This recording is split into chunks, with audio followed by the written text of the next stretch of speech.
What is the difference between letting go and being passive or lazy? We hear in so many books, in so many metaphysical or spiritual books, that it is very important for us to let go so that we can move on, or so that we can accomplish what we want to accomplish. There are two types of letting go. One of them is letting go of the past, your boyfriend, your girlfriend, your ex-husband. We're not going to talk about that letting go. This is the letting go of when you want something, you'll hear the phrase, let go and it will come to you. Let go and you will have it. So this person is asking, okay, if I let go, am I just being passive or lazy and forget about it and not do anything? Not exactly. What we mean by letting go is let go of the outcome, meaning detach yourself from the outcome. You want a nice house, you want a good job, you want a good relationship, and you're so attached to these outcomes that you block them from coming. And this is why we read in all these books, let go and it will happen. Meaning, say, okay, this is what I want, and then let go. Stop being so attached to the outcome. Now, how do we attach ourselves to the outcome? We keep thinking, or we have convinced ourselves that if I get it, I'll be happy. And this is how we attach ourselves to the outcome. And this is why we usually get from our soul, we get the phrase, let it go, or let go. Just let go. I know how to bring it to you. Let go. Because as you're holding on to it, as you're saying, this is going to make me happy, your soul won't bring it to you so that you can see that, no, this isn't going to make you happy. You can be happy without anything. And this is why sometimes our soul sabotages what we want, just so that we can come to the realization that I don't need something to be happy. I can be happy with nothing, and then I can get whatever I want. Because then my happiness does not depend on outside circumstances, outside meaning something outside of me. This is why it is important to let go for what we want. We all want a good job or a good income, but it would help us to mention it, to say it, and leave it. That is what letting go is. You can say it again and again if you like, but don't be desperate. Don't be, when I get a good job, then I can do this. Don't be like that. That's holding on. That's being attached to the outcome. It's funny because if we can manage to detach from every outcome, we will be so blissfully happy. We couldn't imagine that with our mind right now. It's not going to be easy to do, but we can do it one at a time, like one item at a time. I usually say, it would be nice if I can have that. And then I leave it. And in 90% of the cases, I get it. I get that thing that I mentioned. I've learned to mention it that way, instead of saying, I need this. Never use the word need. Never, never, never use the word need. Because then it's like saying to the universe, I don't deserve this, but I need it. So never use that word. Use the word want. I want this. Or, it would be nice if I have this. And then go on with whatever it is you're doing. So this is what we mean by letting go all the time. We keep saying letting go. I hear in so many sessions, let go. The client's higher self will say, if you let go, the client will ask a question to the higher self, and the higher self will answer, yes, if you let go, you'll get it. And this is what they mean. Let go of the outcome. Don't be attached to the outcome. And no, this does not make you passive or lazy. You're not going to sit on the couch and watch TV all day and just say, yes, I've ordered a good job from the universe. No, you need to go out there. But you simply need to stop thinking that if you get the good job, you will be happy.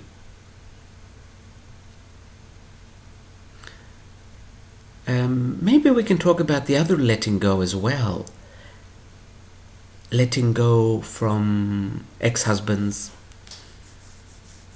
ex-boyfriends or girlfriends, ex-wives, ex-bosses. It is important to let go of what happened. Actually, of what didn't happen. Most times when we separate, or we get a divorce or whatever, it's not because of what someone did. It's because of what someone did not do. And what they did not do is they did not fulfill us, and they did not need us, and they did not make us whole. That's what happened. This is why we get a divorce. This is why we separate. So, this is where we ask the question, why did I need another person to make me whole? Excuse me, need is the wrong word. Why did I expect another person to make me whole? I am already whole on my own. And then you start going into your own wholeness. Why did I expect another person to need me?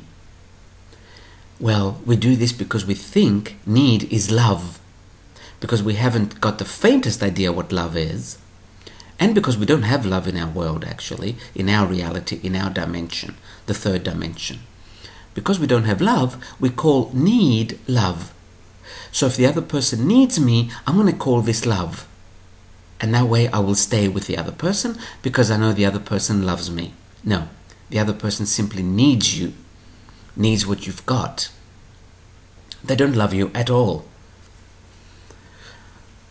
And if the other person shows that they don't need us, that we are devastated. And we say, he doesn't love me or she doesn't love me. Because if they did, they would not have done this. In other words, they would have done what I wanted them to do. As long as someone does what we want them to do, we call it love. We make deals in relationships. We make contracts, both written and unwritten. And we call it love. So, if you want to let go of your ex, the easiest way would be to ask yourself, why did I expect another person to do what I want? Usually it's because we don't do what we want for us. We never do. So we expect someone else to do it. So if we can go out and do what we want from the other person, if we can go out and do it for ourselves, then we won't have that expectation, and then our relationships can be based on what they're supposed to be based on. Magic. Magic.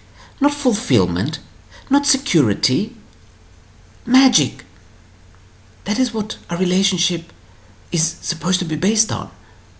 Simply being with someone because that's what you want to be, that's what you feel like doing. Not being with someone so you won't be alone. And not being with someone because you're almost 40 and your parents are telling you, when are you going to get married? Yeah, right, because your marriage was so happy. You want me to have the same thing. Focus on the magic.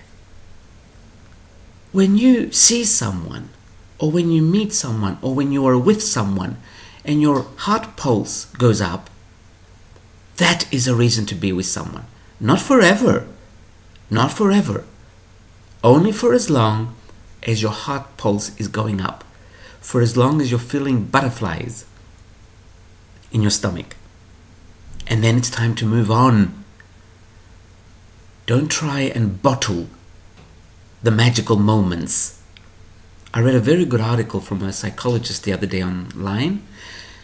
She was saying, we're in Venice, we're walking the streets, laughing, having a gelato, and we want that moment to last forever.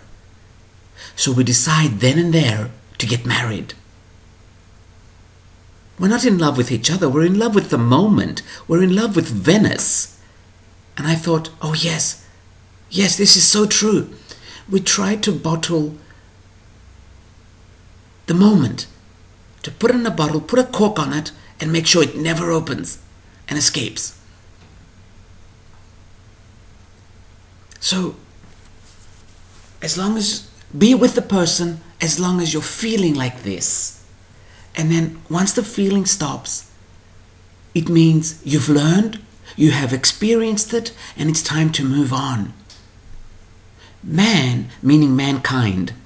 Mankind is not a monogamous animal. This is not our nature. Unless we are buttfuck ugly and nobody else wants us. That's different. You're not monogamous out of choice. You're monogamous because no one else wants you. So you find someone else equally ugly and you pretend you're having a monogamous relationship. But it is not natural for us to stay monogamous or to be monogamous. So stop going against nature. Who do you think is going to win? Do you really think you are going to win over nature? You're not. Stop going against nature and enjoy the magical moments that being in a physical body can bring you. And enjoy the other person's body. Human bodies are actually beautiful. There are many, many races in the universe. But not every race is as beautiful as the humans. Some of them are, but most of them are not. Most of them are not. So while you are in the human race, in a human body, enjoy it. Enjoy it and stop playing politics. And stop trying to fulfill your insecurities. And stop trying to lock up the nice moments so you can have them forever.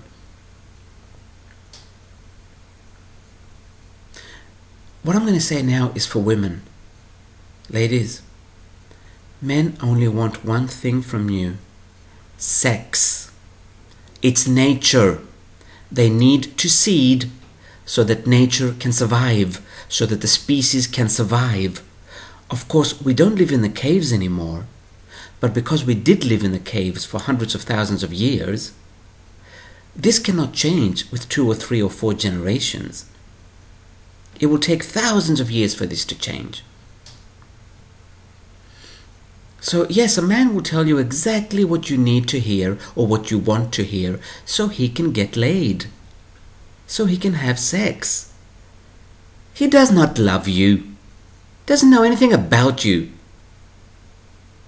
Men and women are 2 different species. Love has nothing to do with it. As Tina Turner says, what's love got to do with it? It's evolution. He needs to get laid. Now, there are some men that need mothers. If you really, really want to get married, find one of those men, but stop complaining that you're playing the mother. Because this is what this man wants. He wants a mother. But a lot of women look for real men. Intelligent men, good-looking men, men that are good in bed, men with money. Let me ask you a simple question. Why, in heaven's name, would a man like that want to be with you 24 hours a day? Why? And then you complain that he's cheating or that he's looking at other women. Of course, he's got everything going for him. Why shouldn't he? If you want to get married, baby, or if you want your man to be monogamous, you're going to have to find a loser. Only a loser will stay with you forever. Only a loser will remain monogamous. Because he's got nothing going for him. Every other man will lie as long as they need you. And once they stop needing you, they will stop the lying. And then you will say, "You are not the man I met." No, you did not meet that man. You met the man that you wanted to meet. And because that man wanted to get laid. He showed you what you wanted to see. And you called it love. You can call it whatever you like. It's your life. But you see, what happens is you get bitter afterwards. And that doesn't help. And your body starts going out of shape because you hold on to these issues that you weren't loved. And then you get cancer as well, on top of that, and then you die. It would really help you to start loving yourself. And then start looking at nature, start looking at reality, and start accepting things for what they really are. Because if you accept things for what they really are, and you don't just make up these fairy tale stories and believe them, you will be happy. Also, a man will stay, because that is very sexy. You know what is not sexy? Need. This neediness that you send out. That is so not sexy. That cannot keep the man there. He gets really turned off by this need. Your need for love. Your need for constant approval. Your need for constant attention. It is so not sexy.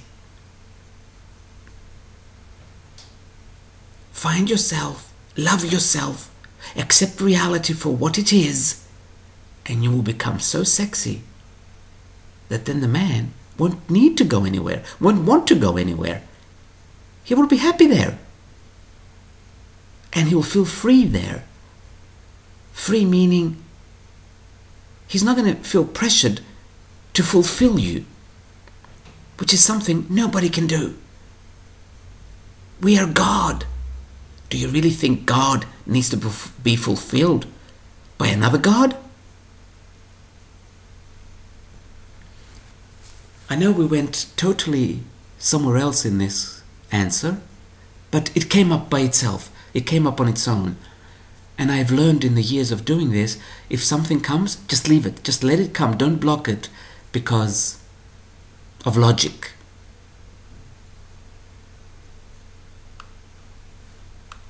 We'll leave it at this.